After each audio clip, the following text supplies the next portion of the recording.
আটা আর ডিমে এমন নাস্তা দেখি মিস করেন না।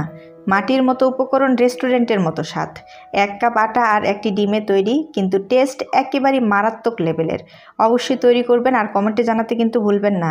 1 কাপ পরিমাণে আটা, 1 টেবিল চামচ রান্নার তেল আর 1/4 চামচ লবণ দিয়ে খুবই ভালো করে মিশিয়ে নর্মাল পানি দিয়ে একটা সফট ডো তৈরি করে নিব। 10 মিনিট ঢাকনা দিয়ে ঢেকে রাখবো।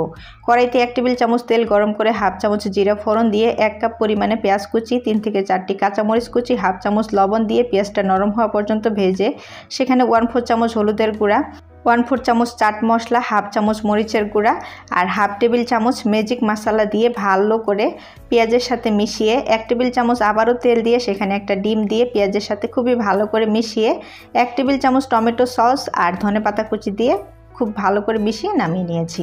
10 মিনিট পর ঢাকনাটাকে সরিয়ে খুব ভালো করে ডোটাকে ময়ান দিয়ে ছোট ছোট লেচি কেটে পাতলা করে বড় সাইজের একটা রুটি বেলে সেখানে পরিমাণ মতো পুর দিয়ে সাইডের অংশগুলোতে পানি লাগিয়ে তারপর সাইড থেকে এভাবে ভাঁজ করে রোল করে নিতে হবে।